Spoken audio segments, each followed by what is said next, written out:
હમણાં બંધારણમાં જ્ઞાનીબેન દ્વારા ડીજેની પ્રથા બંધ કરવામાં આવી. આ વાતને લઈ ઘણા લોકો સહમત છે અને ઘણા લોકો નારાજ પણ છે.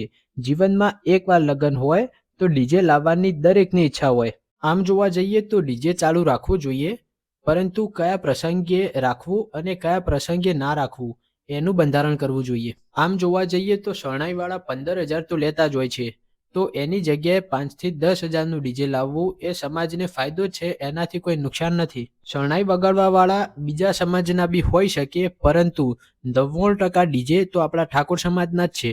તો બીજા લોકો કમાય એના કરતાં સમાજનો માણસ કમાય એ સમાજનો ફાયદો જ કહેવાય. સમાજની દ્રષ્ટિએ જોઈએ તો શરણાઈ વગાડવાવાળા આપણા ઠાકોર સમાજના હોય તો એમને લાવવા જોઈએ, પરંતુ મોટા ભાગે આપણા સમાજના નથી હોતા. પરંતુ 99% ડીજે આપણા ઠાકોર સમાજના છે, તો 100% એમને લાવવા જોઈએ.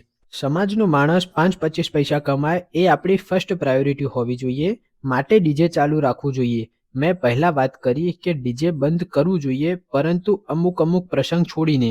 જેમ કે લગ્નમાં આ ગામથી પેલે ગામ ડીજે લઈ જતા દરમિયાન રોડ શો વખતે કંઈક હા ના થવાની સંભાવના રહી શકે, કાં તો સામેના ગામે બંને પક્ષના લોકો ગરબા રમતા દરમિયાન ભેગા થાય ત્યાં કંઈક હા ના થવાની સંભાવના રહી શકે. માટે આ પ્રથા પર તો સંપૂર્ણપણે રોક લાગવી જોઈએ.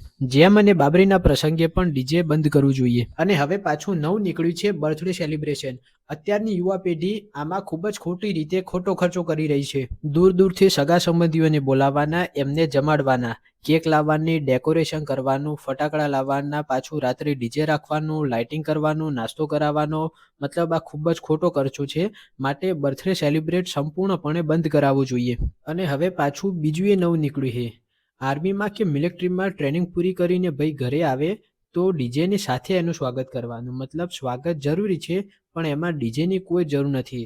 માટે આ પ્રથા પર ડીજે સંપૂર્ણપણે બંધ કરાવવું જોઈએ. કયા કયા પ્રસંગે ડીજે ચાલુ રાખવું જોઈએ એ મુદ્દા પર વાત કરીએ તો માત્ર વરપક્ષના ઘરે જ ડીજે રાખવાની પ્રથા ચાલુ રાખવી જોઈએ. અન્ય તમામ પ્રસંગમાં ડીજે પર સંપૂર્ણપણે રોક લગાવવી જોઈએ. જ્ઞાનીબેનને પણ હું રિક્વેસ્ટ કરું છું કે આ પ્રસંગ પર ડીજેને છૂટ આપે.